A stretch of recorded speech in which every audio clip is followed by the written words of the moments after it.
데살로니가전서 5장 16절로 18절 말씀 딱 찾아놓고요.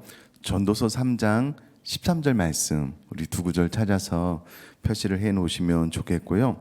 우선에 데살로니가전서 5장 16절로 우리 18절까지 말씀 읽고 전도서 3장 13절 말씀 읽도록 하겠습니다. 우리 먼저 데살로니가전서 5장 16절로 18절 말씀 같이 읽겠습니다. 시작. 항상 기뻐하라, 쉬지 말고 기도하라, 범사에 감사하라. 이것이 그리스도 예수 안에서 너희를 향하신 하나님의 뜻이니라. 아멘. 전도서 3장 13절 말씀도 같이 한번 읽겠습니다. 시작. 사람마다 먹고 마시는 것과 수고함으로 낙을 누리는 그것이 하나님의 선물인 줄도 또한 알았도다. 아멘. 우리 올해 하나님께서 우리에게 주신 표어가 일상의 예배자라고 어제 이제 송구영신 예배 때 말씀을 나눴고요. 이 말이 의미하는 바는 매일 반복되는 모든 일, 삶의 모든 순간에 하나님의 이름에 합당한 가치를 올려드리는 예배자가 되는 것, 이것이 하나님께서 올해 우리에게 주신 표의 의미임을 어제 나눴습니다. 그러면서 어제는 로마서 12장 1절 말씀 나눴는데요. 그러므로 형제들아, 내가 하나님의 모든 자비하심으로 너희를 권하노니 너희 몸을 하나님의 기뻐하시는 거룩한 산 제물로 드리라. 이는 너희가 드릴 영적 예배니라. 이 말씀을 통해서 우리가 하나님 앞에 우리들의 전 인격 지정의를 산 제물로 드려야 되는데, 이것을 원어로 직역을 해보면 하나님 앞에 우리 자신을 온전히 바친 상태를 유지하는 것, 그 안에 들어가는 것이다라고 말씀을 드렸습니다. 그러니까 단회적으로 우리 자신을 드리고 끝내는 것이 아니고요. 핵심은 올 한 해 동안 내가 하나님 앞에 나의 전인격을 온전히 드린 상태를 유지하는 것, 그 안에 들어가는 것, 이것이 로마서 12장 1절이 말하는 바이다 라고 말씀을 드렸고요. 그러면서 일상의 예배자가 되었을 때 나타나는 세 가지 열매 혹은 세 가지 핵심 가치에 대해서 말씀을 나눴습니다. 첫 번째가 뭐였죠? 네, 잘 대답해 주셔서 감사합니다. 기뻐하는 예배자. 두 번째는요? 기도하는 예배자. 세 번째는요?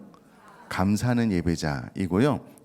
이 세 가지 가치 중에서 오늘 첫 번째 기뻐하는 예배자에 대해서 말씀을 나누도록 하겠습니다. 우리가 읽은 데살로니가전서 5장 16절로 18절까지 말씀은요, 재림을 소망하는 사람들이 살아가야 될 삶에 대해서 이야기를 해주고 있는데요.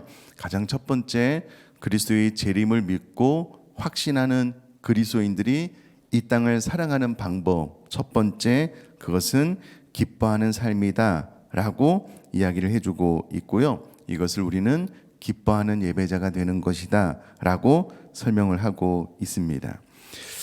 잠깐 좀 설명을 드리면은요, 우리가 믿고 있는 하나님은 스스로 계신 하나님입니다. 완전하신 하나님입니다. 그래서 무엇이 부족한 것처럼 사람을 통해서 취함을 받으셔야 되는 분이 아니셔요.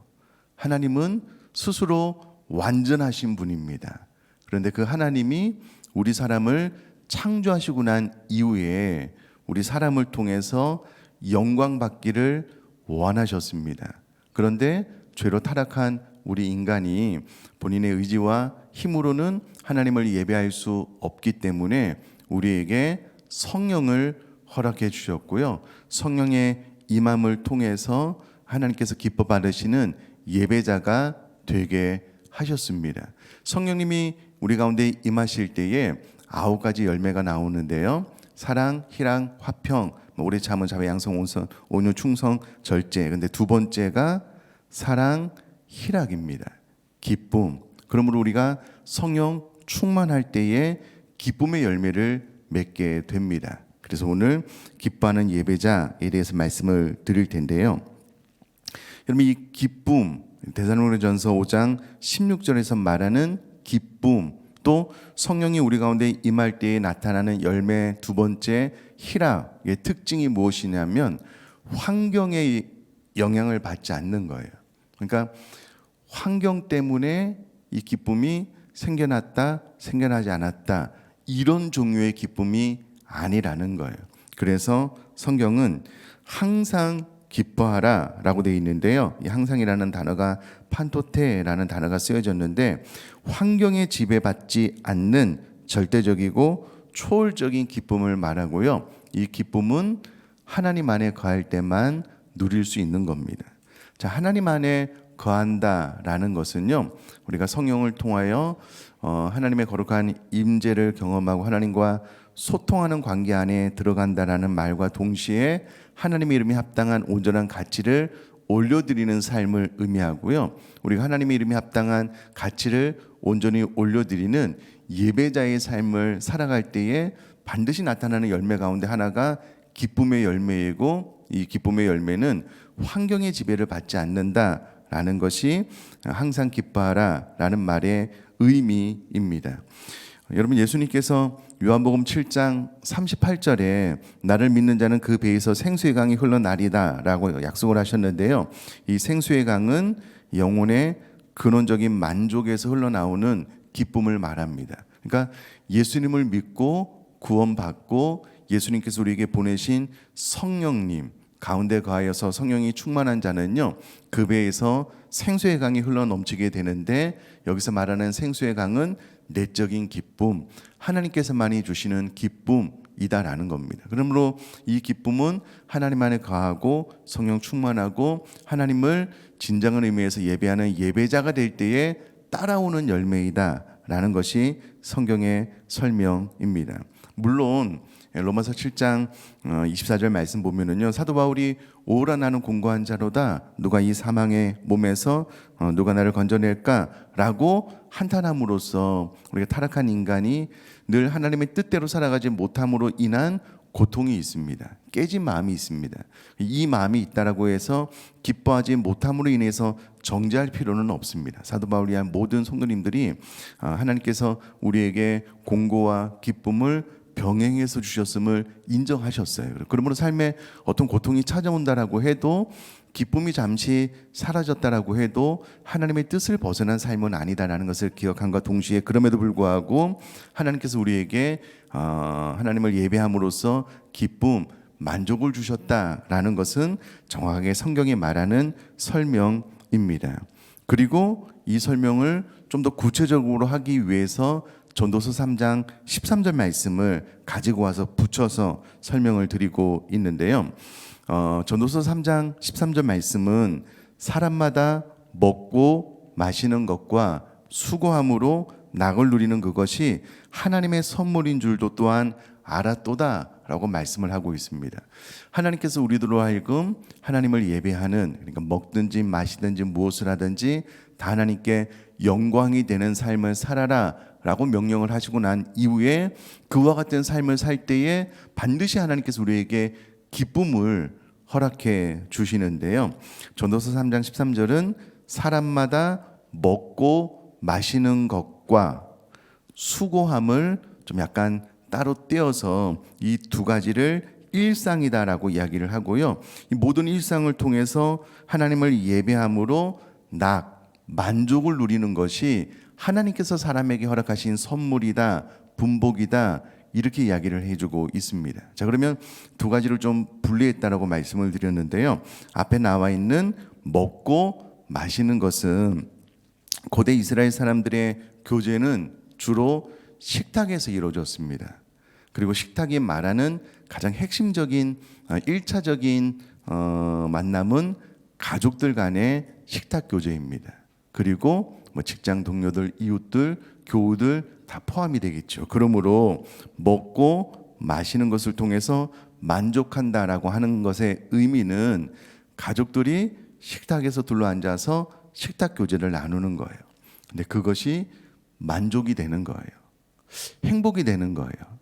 이제 교우들이 식탁 교제를 나누고 먹고 마시면서 삶을 나누고 직장에서 나가서 또 점심시간 때 같이 식사를 하면서 교제하는 것이 만족하게 다가오는 것, 이것이 하나님께서 우리에게 주신 선물이다라는 겁니다.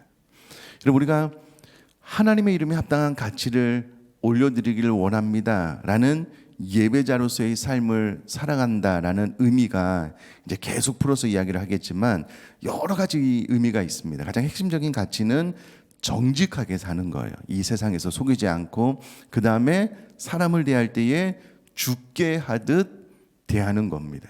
그러니까 가족들을 대할 때에 죽게 하듯 대하는 자가 하나님의 이름에 합당한 가치를 올려드리는 사람인데요, 가족들과 식사 교제를 할 때에 주님을 대하듯 주님을 섬기듯 잘 섬기는 마음과 배려로 식탁에 앉아서 대화를 할 때에 내가 주님을 대하듯 하게 함으로, 그리고 진솔한 사랑과 배려가 있는 오고 가는 대화를 통해서 하나님께서 우리에게 참된 만족을 주신다는 거예요. 행복을 주신다는 겁니다. 이것이 하나님을 예배하는 자에게 주시는 축복이다라는 겁니다. 교회에서도 또 직장에서도 마찬가지입니다. 결국 일상의 예배자가 된다라는 말에 적어도 전도서 3장 13절이 말하는 1차적인 의미의 일상의 회복, 일상의 예배는 가족 간의 좋은 관계를 유지하는 겁니다. 그리고 가족과 이렇게 식탁을 나누면서 서로 배려하고 사랑하고 격려하는 것이 좋은 거예요. 만족스럽게 느껴지는 것, 이게 되어야지만 결국은 일상이 회복되고 일상이 예배자가 될 수 있습니다. 이게 되게 광범위하고도요 어려운 이야기입니다. 근데 올 한 해 우리가 이것을 해보자는 거예요. 해보자라는 거고요. 하나님께서 우리에게 이 표를 주실 때는 내가 이와 같은 삶을 통하여서 항상 기뻐하는 예배자가 되겠구나 라는 것을 믿음으로 이 새벽에 선포하고 도전하면 반드시 우리들의 일상, 특별히 가족 간의 대화를 통해서 참된 만족이 내 마음속에 들어오는 하나님의 은혜와 복을 누리게 될 줄 믿습니다. 소망이 없는 아멘은 아니시죠? 여러분, 아멘이시죠? 올해 끝자락에 올해를 어떻게 좀 마무리할 수 있을까? 그래서 좀 이사의 말씀을 통해서 위로 격려에 대한 말씀을 나눴잖아요. 참 감사하게 제 아내가 설교를 잘 들었던 것 같아요. 그래서 어제 이제 점심 먹고 이제 좀 일찍 나가서 카페에 가서 이제 차를 마시는데 이전에 잘 경험해 보지 못했던 격려를 많이 받았습니다. 위로를 많이 받았어요. 일부러 그렇게 의도적으로 한 것 같기도 하고요. 예. 그래서 좀 쑥스러울 정도로 격려를 많이 해주더라고요. 그런데 좋더라고요. 나쁘지가 않더라고요. 작년에 고3 학생이 목사님 추천서 써주시고 기도해 주셔서 감사합니다. 제가 원하는 대학에 들어갔습니다. 그래서 케이크 하나랑 편지 하나를 가지고 왔어요. 편지를 읽는 내내 참 많은 위로와 격려를 받았습니다. 고3 학생이 조그만 손편지를 썼는데요, 참 마음이 따뜻해지고 좋더라고요. 여러분, 가족들이 식탁 교제를 나눌 때에 혹은 식사를 하고 차를 마시면서 마음을 다해서 고마움을 표시하는 거예요. 그냥 감사함을 표시하는 겁니다. 여보, 우리 가정을 위해서 늘 그 치열한 전쟁터와 같은 직장에서 일해줘서 고마워, 감사해. 여보, 눈에도 표시도 안 나는 집안일, 아이들 키운다고 늘 고생해줘서 고마워. 이게 이제 전도서에서 말하는 먹고 마시면서 행복, 만족을 누리는 예배자가 되는 삶입니다. 그렇게 어려운 게 아니에요. 뒤집어서 이야기를 하면 자꾸 잔소리를 하는 거예요. 올해는 좀 이 진상아 좀 똑바로 좀 살아라. 작년처럼 그렇게 하지 말아라. 이렇게 하면 분위기가 어두워지잖아요. 그렇게 하지 마시고요. 그냥 먹고 마실 때에 그냥 고맙다고, 감사하다고, 수고해줘서 참 우리 가정이 그래도 이 어려운 시기에 잘 살아가는 것 같다고, 그래도 우리 가정을 위해서 기도해 주시고 함께 예배 참석해 줘서 고맙다고, 자녀들도 늘 예배 잘 참석하고, 계속 격려하는 거예요. 계속 칭찬하는 거예요.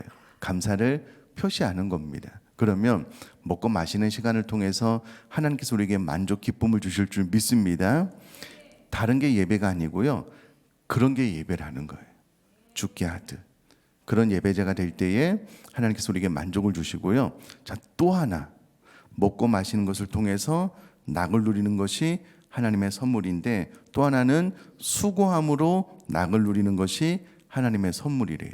여기서 수고라는 말은 우리가 일상에서 하는 모든 일을 의미합니다. 어떤 분들은 직장에 나가서 일을 하시고요.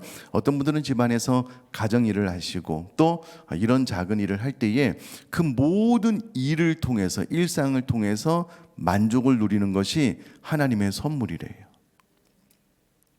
자, 그러면 늘 말씀을 드리지만 직장에서 일할 때도 마찬가지입니다. 죽게 하듯 내가 그리스도인으로서 성실하게, 정직하게 최선을 다해서 일을 할 때에 그것이 하나님을 예배하는 방법이 되고요. 하나님 이름에 합당한 가치를 올려드리는데, 그것을 나의 직업을 통해서 올려드리게 될 때에 하나님께서 반드시 우리에게 만족함을 주셔요. 기쁨을 주십니다. 그것이 전도서가 말하는 방법입니다. 그러면 이렇게 질문을 던져봐야 되겠죠. 나는 나의 직업을 통해서 만족함을 누리고 있는가? 여기서 말하는 직업은 직장에 나가서 일을 하면 그것이 직업이고요. 주부들은 집에서 가정 일을 하면 그것이 일입니다. 그 모든 일을 통해서 만족을 누리고 있는가? 이 새벽에 정말 하나님, 내가 먹고 마시고 수고함을 통하여 만족을 누리는 하나님의 선물을 받았으면 좋겠습니다라고 진짜 마음 다해서 기도하셨으면 좋겠습니다. 그래야지만 일상이 회복이 되고요. 일상이 하나님께서 주신 은혜로 채워져요. 예를 들면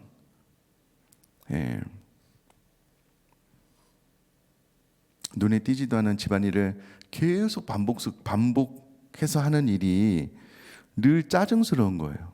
원망스러운 거예요.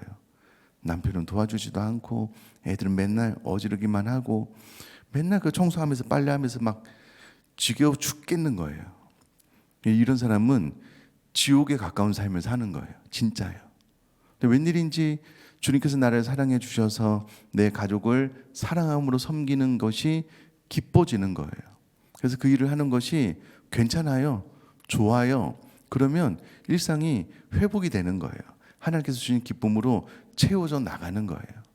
여러분, 가정을 위해서 일하는 남편들도 마찬가지입니다. 야, 나는 진짜 쎄빠지게 일하는데 결국은 나는 맨날 싼 집 가서 밥 먹는데 우리 아내는 맨날 좋은 데 가서 막 차 마시고 막 호화로운 생활을 하고 막 우리 자녀들은 할 거 다 하는데 나는 맨날 막 끄재재하고 만족스럽지 않다.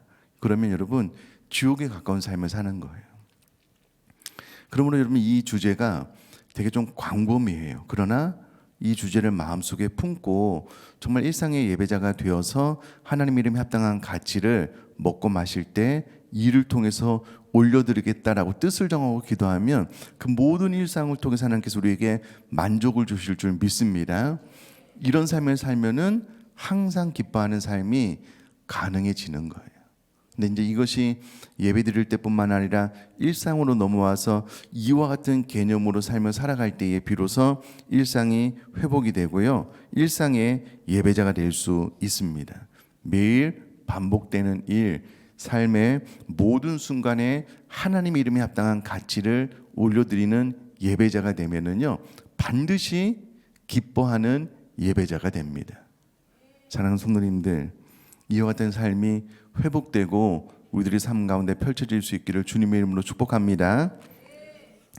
그럼 이것을 머릿속으로 좀 잘 그려보시면 좋겠어요. 저도 늘 그렇게 하거든요.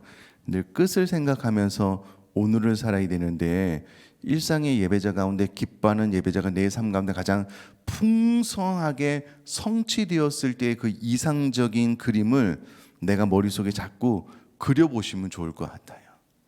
식탁에서 우리 가족들과 차를 마실 때에, 직장에서 또 담소를 나눌 때에, 또 내가 이 늘 반복되는 이 일을 접할 때에 어떠한 마음의 태도로 이 일을 하고 그 일 끝에 참된 만족이 나에게 왔을 때에 어떤 만족한 삶을 살아갈까, 이런 이상적인 것들을 머릿속에 늘 그려보시면 좋을 것 같아요.